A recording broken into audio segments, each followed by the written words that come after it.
नमस्कार दोस्तों, स्वागत है आपका आज के मुख्य समाचारों में। जी हां दोस्तों, आपको यहां पर देखने को मिलेंगी सुबह से लेकर शाम तक की तमाम बड़ी खबरें, मुख्य समाचार, ब्रेकिंग न्यूज अपडेट्स के रूप में। तो दोस्तों, आप सभी लोगों से रिक्वेस्ट है इस वीडियो को ज्यादा से ज्यादा लाइक और शेयर करें। तो दोस्तों, सीधे चलते हैं आज की पहली बड़ी खबर की ओर। दिल्ली में स्कूल कॉलेज बंद, ट्रकों की एंट्री पर बैन और निर्माण कार्य पर लगी पाबंदी। सरकार ने प्रदूषण के चलते उठाए बड़े कदम। जी हां दोस्तों, राष्ट्रीय राजधानी में वायु प्रदूषण को कम करने के मकसद से दिल्ली की अरविंद केजरीवाल सरकार ने कई अहम फैसले लिए हैं। प्रदूषण नियंत्रण के उपायों के तहत राज्य सरकार ने दिल्ली में ट्रकों की एंट्री पर 21 नवंबर तक के लिए रोक लगा दी है। हालांकि जरूरी सामानों को लेकर आने वाले ट्रकों को शहर में आने से नहीं रोका जाएगा। इसके अलावा दिल्ली में अब अगले आदेश तक के लिए स्कूल और कॉलेजों को बंद कर दिया गया है। इसके बाद दोस्तों, अगली बड़ी खबर। पंजाब के मुख्यमंत्री का बड़ा ऐलान, रद्द किए जाएंगे पराली जलाने वाले किसानों पर दर्ज केस। जी हां दोस्तों, पंजाब के मुख्यमंत्री चरणजीत सिंह चन्नी ने बुधवार को कहा कि पराली जलाने वाले या कृषि अपशिष्ट जलाने वाले किसानों के खिलाफ सभी पुलिस मामले रद्द किए जाएंगे। फैसला पंजाब विधानसभा चुनाव से कुछ महीनों पहले आया। दोस्तों, माना जा रहा है कि कृषि कानून और पराली जलाने के मामलों के बाद किसान चुनावों में एक प्रमुख भूमिका निभाएंगे। मुख्यमंत्री चन्नी ने यह भी कहा कि इस तरह के विरोध के दौरान दर्ज मामलों को भी हटाया जाएगा। यह फैसला किसानों संघ बैठक के बाद लिया गया है। उन्होंने कहा कि हम चाहते हैं कि किसान पराली जलाना बंद करें। सरकार सख्त कार्यवाही करेगी, लेकिन हम अब तक पराली जलाने के लिए दर्ज सभी केस रद्द कर रहे हैं। मैं किसानों से पराली नहीं जलाने की अपील करता हूं। केंद्र को यह भी सुनिश्चित करने की जरूरत है कि किसान पराली न जलाएं। मुख्यमंत्री ने कहा कि इस आंदोलन के शुरू होने के बाद से राज्य सरकार द्वारा किसानों के खिलाफ कई प्राथमिकी दर्ज की गई है। हमने कृषि आंदोलन से संबंधित सभी प्राथमिक रद्द करने का फैसला किया है। राज्य के प्रदूषण नियंत्रण बोर्ड के एक सदस्य ने समाचार एजेंसी पीटीआई को बताया कि पंजाब में इस सीजन में 67,000 से अधिक खेत में आग लगाई गई। दोस्तों, आपकी जानकारी के लिए बता दें, इस सप्ताह शीर्ष अदालत में खेत में आग के आंकड़ों को लेकर आरोप प्रत्यारोप का खेल जारी रहा, जिसमें दिल्ली सरकार के इस दावे का खंडन करते हुए कि हर साल राष्ट्रीय राजधानी को घेरने वाली जहरीली हवा के लिए किसान जिम्मेदार हैं, केंद्र ने कहा कि केवल 10% प्रदूषण पराली जलाने के कारण होता है, बाकी का 90% प्रदूषण खुद शहर की उपज है। इसके बाद दोस्तों, अगली बड़ी खबर। कश्मीर में आतंकवादियों के सफाई के बीच महबूबा मुफ्ती नजरबंद, अगले आदेश तक हाउस अरेस्ट। जी हां दोस्तों, जम्मू कश्मीर की पूर्व मुख्यमंत्री और पीडीपी प्रमुख महबूबा मुफ्ती को अगले आदेश तक के लिए घर में नजरबंद कर दिया गया है। घाटी में बढ़ती आतंकी घटनाएं और सुरक्षा बलों के ताबड़तोड़ एनकाउंटर के बीच प्रशासन ने यह बड़ा फैसला लिया है। अब यह फैसला भी तब लिया है जब महबूबा मुफ्ती ने हाल ही में केंद्र पर बड़ा आरोप लगाया था। जब सोमवार को हुए एनकाउंटर में कई आतंकवादियों का सफाया किया गया था, तब मुफ्ती ने कहा था कि ये कोई नहीं जानता कि घाटी में आतंकवादियों को भी मारा जा रहा है या नहीं। उन्होंने दावा कर दिया था कि सोमवार को हुए एनकाउंटर में 3 नागरिकों को मार दिया गया था। उन्होंने यहां तक कहा था कि घाटी में उग्रवाद के नाम पर आम नागरिकों को निशाना बनाया जा रहा है। इससे पहले भी जब घाटी में सुरक्षा बलों की संख्या बढ़ाई गई थी, तो मुफ्ती ने इसकी निंदा की थी। उन्होंने कहा था कि सरकार सेना की उपस्थिति बढ़ा जम्मू कश्मीर को छावनी में तब्दील करना चाहती है। उनके उस बयान पर सरकार ने कड़ा रुख अपनाया था। वैसे दोस्तों, आज ही महबूबा मुफ्ती ने अपने जम्मू स्थित कार्यालय में एक रैली को संबोधित किया था। वहां पर उन्होंने अपना विरोध प्रदर्शन भी किया था। उनके उस कार्यक्रम के दौरान कार्यकर्ताओं ने जोर जोर से नारे लगाए थे कि कश्मीरियों का कत्लेआम बंद करो। खुद महबूबा भी इन नारों का समर्थन कर रही थी और केंद्र पर कई गंभीर आरोप लगा रही थी। इसके बाद दोस्तों, अगली बड़ी खबर। यूरोप में थमने का नाम नहीं ले रहा है कोरोना, तेजी से बढ़ रहे हैं मौतों के मामले। डब्ल्यूएचओ का अलर्ट। जी हां दोस्तों, विश्व स्वास्थ्य संगठन यानी कि डब्ल्यूएचओ ने कहा है कि पिछले सप्ताह यूरोप में कोरोना वायरस संक्रमण से होने वाली मौतों में 5% की वृद्धि हुई है, जिससे यह दुनिया का एकमात्र ऐसा क्षेत्र बन गया है जहां कोरोना महामारी से होने वाली मृत्यु की दर में वृद्धि हुई। संयुक्त राष्ट्र की स्वास्थ्य जांच एजेंसी ने कहा कि पुष्टि किए गए संक्रमण के मामलों में वैश्विक स्तर पर 6% की बढ़ोतरी हुई है, जो अमेरिका, यूरोप और एशिया में वृद्धि के कारण हुई है। विशेषज्ञों का कहना है कि टीकाकरण अभियान को और तेज करने की जरूरत है। वहीं कोरोना प्रोटोकॉल भी अपनाना होगा। मंगलवार को महामारी पर अपनी साप्ताहिक रिपोर्ट में डब्ल्यूएचओ ने कहा कि यूरोप के अलावा अन्य सभी क्षेत्रों में कोविड-19 से होने वाली मौतों की दर स्थिर रही या उसमें गिरावट आई। पिछले सप्ताह दुनिया भर में संक्रमण के कुल 50,000 लोगों की मौत हुई। वहीं संक्रमण के 33 लाख नए मामलों में से 21 लाख मामले यूरोप से आए। दोस्तों यह लगातार 7वां सप्ताह था जब 61 देशों में कोविड-19 के मामलों में निरंतर वृद्धि हुई। पश्चिमी यूरोप में लगभग 60% लोग कोविड-19 रोधी टीकों की सभी खुराक ले चुके हैं। यहाँ वैक्सीनेशन को लेकर लोगों में जागरूकता बढ़ाने पर जोर दिया जा रहा है। इसके बाद दोस्तों अगली बड़ी खबर, वायुसेना को मिलेगा दुनिया का सबसे हल्का स्वदेशी अटैक हेलीकॉप्टर। 19 नवंबर को झांसी में प्रधानमंत्री का बड़ा कार्यक्रम। जी हां दोस्तों, प्रधानमंत्री नरेंद्र मोदी शुक्रवार को उत्तर प्रदेश के झांसी में होंगे। इस दौरान वे दुनिया का सबसे हल्का स्वदेशी अटैक हेलीकॉप्टर आधिकारिक तौर पर वायुसेना को सौंपेंगे। इसके साथ ही सेना को ड्रोन और नेवी को एडवांस इलेक्ट्रॉनिक वॉरफेयर सूट्स भी सौंपे जाएंगे। स्वतंत्रता के 75वें वर्ष को लेकर देश भर में आजादी का अमृत महोत्सव कार्यक्रम मनाया जा रहा है। इसी के तहत शुक्रवार को प्रधानमंत्री झांसी में 3 दिवसीय राष्ट्रीय रक्षा समर्पण पर्व में शामिल होंगे। यह कार्यक्रम बुधवार से शुरू हुआ है। पहले दिन के कार्यक्रम में रक्षा मंत्री राजनाथ सिंह शामिल हुए। इसके बाद दोस्तों अगली बड़ी खबर, चीन को पछाड़ निवेशकों के लिए पसंदीदा डेस्टिनेशन बना भारत। जी हां दोस्तों, साल 2021 में भारतीय टेक स्टार्टअप्स कंपनियों में वेंचर कैपिटल फंडिंग रिकॉर्ड स्तर पर पहुंच गई है, जिसने देश के डिजिटल इकोनॉमी में तेजी आई है। पिछले साल भारत में 35 से अधिक कंपनियां यूनिकॉर्न बनी और जोमेटो और नायका जैसे आईपीओ का शानदार प्रदर्शन भारतीय स्टार्टअप के वैश्विक आकर्षण का एक स्पष्ट संकेत है। भारत में फंडिंग में वृद्धि हुई है। वहीं चीन के बारे में यह नहीं कहा जा सकता। चीनी रेगुलेटर्स ने एड ग्रुप के $37 मिलियन के आईपीओ पर रोक लगा दी। अलग अलग क्षेत्रों में कार्यरत कंपनियों पर रेगुलेटरी कार्रवाई ने निवेशकों को डराने का संकेत दिया है। अलीबाबा और टेंसेंट जैसी टेक दिग्गज तेजी से अधिकारों के रडार पर आ गए हैं और कुछ रिपोर्टों के अनुसार पिछले कुछ महीनों में चीनी फर्मों के वैल्यूएशन में $1 ट्रिलियन से ज्यादा की कमी आई है। टेंसेंट को मार्केट वैल्यू में $388 मिलियन का नुकसान हुआ, जबकि जून में न्यूयॉर्क स्टॉक एक्सचेंज में एक ब्लॉकबस्टर आईपीओ के बावजूद चीन की राइडिंग हेलिंग कंपनी दीदी ग्लोबल की किस्मत भी स्पष्ट नहीं है। इसके बाद दोस्तों अगली बड़ी खबर, पेट्रोल डीजल प्राइस टुडे, कच्चे तेल की कीमतों में भारी गिरावट, पेट्रोल डीजल भी हुआ सस्ता। जी हां दोस्तों, पेट्रोल डीजल की बढ़ती महंगाई के बीच आम जनता को बड़ी राहत मिली है। पेट्रोल डीजल की कीमतों में बड़ी गिरावट हुई है। दोस्तों आपकी जानकारी के लिए बता दें, सरकार ने पेट्रोल पर 4 रुपए और डीजल पर 5 रुपए घटाया है। लगातार बढ़ रही कीमत के बाद पेट्रोल डीजल में भाव में कमी आई है। दोस्तों यह कमी राजस्थान सरकार ने की है। केंद्र सरकार ने दिवाली के मौके पर एक्साइज ड्यूटी में कमी कर आम आदमी को बड़ी राहत दी थी। इसके बाद कई राज्य सरकारों ने भी फ्यूल पर वेट कम किया था। इसी क्रम में अब राजस्थान सरकार ने पेट्रोल पर 4 रुपए और डीजल पर 5 रुपए प्रति लीटर वेट घटाने की घोषणा की है। दोस्तों आपकी जानकारी के लिए बता दें, यह फैसला 17 नवंबर रात से लागू हो चुका है। अगर दोस्तों देश की सरकारी कंपनियां HPCL, BPCL और IOC की बात करें तो उनकी तरफ से पेट्रोल डीजल के दाम में कोई बदलाव नहीं किया गया है। दुनिया भर में पेट्रोल डीजल की कीमतें अंतर्राष्ट्रीय बाजार में कच्चे तेल की कीमतों पर निर्भर करती है। वहीं अंतर्राष्ट्रीय बाजार में कच्चे तेल की कीमतों में गिरावट का सिलसिला लगातार जारी है। फिर भी भारत में पेट्रोल डीजल की कीमतें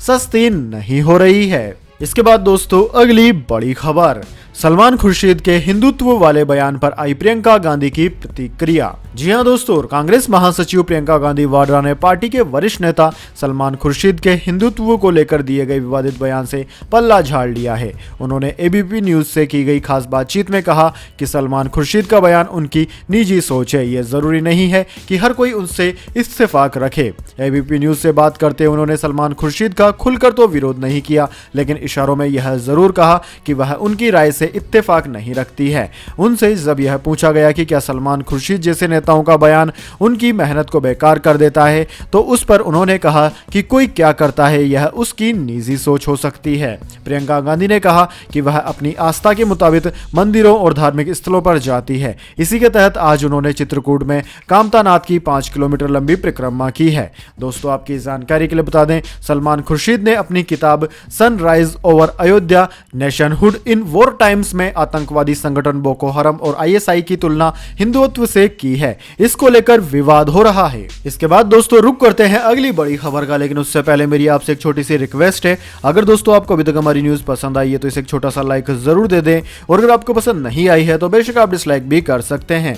लेकिन दोस्तों लाइक और डिसलाइक जरूर कीजिए, क्योंकि दोस्तों यही हमारी मेहनत का फल होता है और इसी से हमें पता चलता है कि आपको हमारी वीडियोस पसंद आ रही है या नहीं।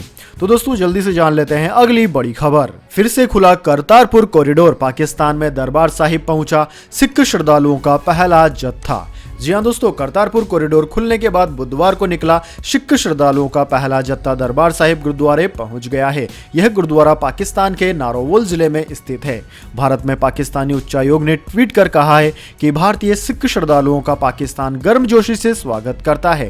पहले जत्थे में 50 सदस्य हैं, जिनमें पंज प्यारे भी शामिल हैं। जत्था सुबह 11 बजे पाकिस्तान की सीमा में एंट्री कर गया था। दोस्तों, बीएसएफ और land port authorities of India के अधिकारियों ने जत्थे के सदस्यों को सिपोरा भेंट किया। सिख श्रद्धालुओं का एक अन्य जत्था गुरुवार को पंजाब के मुख्यमंत्री चरणजीत सिंह चन्नी की अगुवाई में कॉरिडोर के जरिए दरबार साहिब जाएगा। इसकी जानकारी सीनियर कस्टम अधिकारी ने दी है। दरअसल दोस्तों, केंद्र सरकार ने सिख श्रद्धालुओं के लिए मंगलवार को करतारपुर कॉरिडोर खोलने का फैसला किया था। केंद्रीय मंत्री अमित शाह ने इसकी घोषणा करते हुए ट्वीट किया था, एक बड़ा फैसला जो लाखों सिख श्रद्धालुओं को लाभ पहुंचाएगा। नरेंद्र मोदी सरकार ने 17 नवंबर से करतारपुर साहिब गलियारे को फिर से खोलने का निर्णय किया।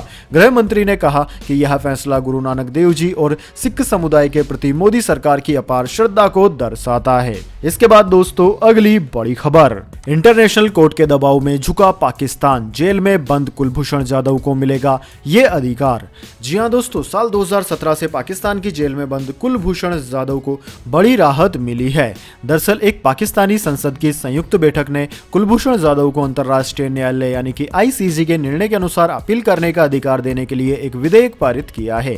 पाकिस्तान नेशनल असेंबली ने गुरुवार को अंतर्राष्ट्रीय न्यायालय के फैसले के संबंध में भारतीय कैदी कुलभूषण जाधव को अपील का अधिकार देने के लिए विधेयक को अपनाया है। आईसीजे के फैसले ने विधानसभा को प्रभावी समीक्षा और पुनर्विचार देने का निर्देश दिया था। दोस्तों, आपकी जानकारी के लिए बता दें, भारतीय नौसेना के सेवानिवृत्त अधिकारी 50 वर्षीय जाधव को पाकिस्तान की सैन्य अदालत ने जासूसी एवं आतंकवाद के आरोपों में अप्रैल 2017 में दोषी ठहराते हुए मौत की सजा सुनाई थी। भारत ने जाधव को राजनयिक पहुंच न देने और मौत की सजा को चुनौती देने के लिए पाकिस्तान के खिलाफ अंतर्राष्ट्रीय अदालत का रुख किया था।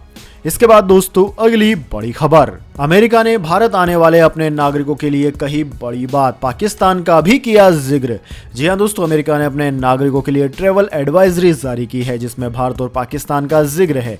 पाक के संबंध में अमेरिका ने अपने नागरिकों को अलर्ट करते हुए कहा है कि आतंकवाद और सांप्रदायिक हिंसा के कारण पाकिस्तान की यात्रा पर फिर से विचार करें। वहीं एडवाइजरी में भारत को लेकर कहा गया है कि अपराध और आतंकवाद की वजह से इस देश की यात्रा करने वालों को अधिक सावधानी बरतनी चाहिए। अमेरिकी विदेश विभाग ने अपने नागरिकों से आतंकवाद और अशांति के कारण जम्मू कश्मीर की यात्रा नहीं करने का आग्रह किया। ट्रैवल एडवाइजरी में कहा गया है कि भारत और पाकिस्तान के बीच सशस्त्र संघर्ष की संभावनाओं को देखते हुए बॉर्डर के 10 किलोमीटर के भीतर जाने से बचें। एडवाइजरी में यह भी कहा गया है कि बलात्कार भारत में सबसे तेजी से बढ़ते अपराधों में से एक है। यौन उत्पीड़न जैसे हिंसक अपराध पर्यटन स्थलों पर भी हुए हैं, लिहाजा विशेष सावधानी बरती जानी चाहिए। इसके बाद दोस्तों, अगली बड़ी खबर, वसूली मामला, मुंबई के पूर्व पुलिस कमिश्नर परमबीर सिंह भगोड़ा हुए घोषित।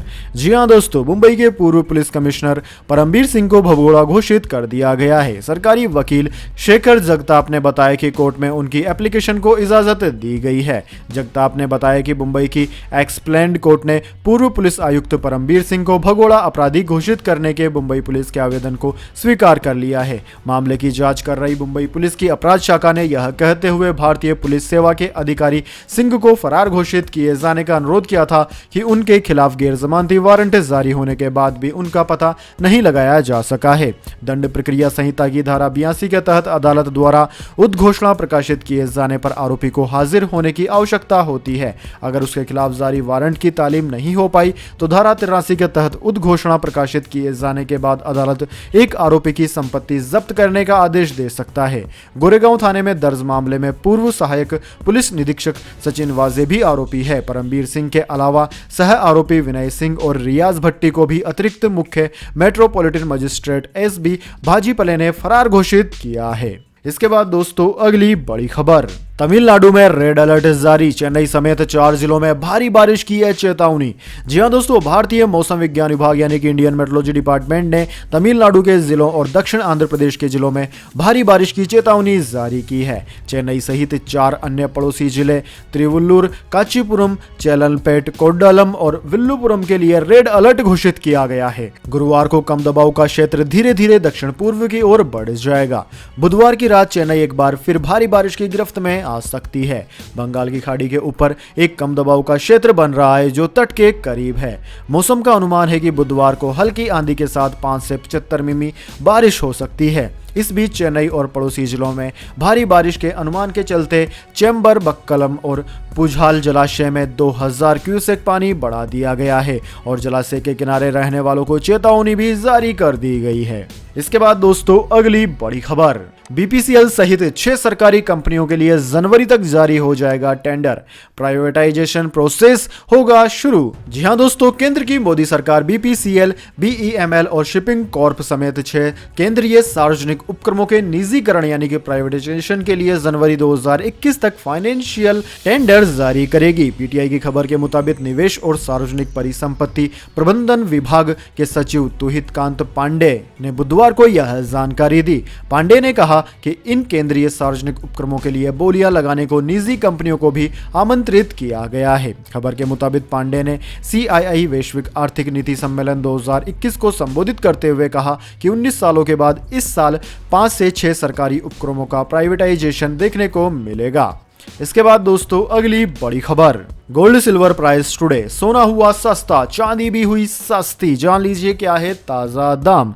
जी हां दोस्तों, दिल्ली सराफा बाजार में सोने के दाम में आज गिरावट दर्ज की गई है। चांदी की कीमतों में भी आज गिरावट रही। पिछले कारोबारी सत्र के दौरान दिल्ली सराफा बाजार में सोना 48,518 रुपए प्रति 10 ग्राम पर बंद हुआ था, जबकि चांदी 65,746 रुपए प्रति किग्रा पर बंद हुई थी। आज की बात की जाए तो आज सोने की कीमत में 402 रुपए की गिरावट आई, जिसके बाद अब सोना 48,516 रुपए प्रति 10 ग्राम से गिरकर 48,116 रुपए प्रति 10 ग्राम पर पहुंच गया है, जबकि चांदी 528 रुपए घटकर 65,218 रुपए प्रति किलोग्राम पर आ गई है। अंतर्राष्ट्रीय बाजार की बात की जाए तो अंतर्राष्ट्रीय बाजार में सोना $1857 प्रति औंस जबकि चांदी $25.03 प्रति औंस पर रही।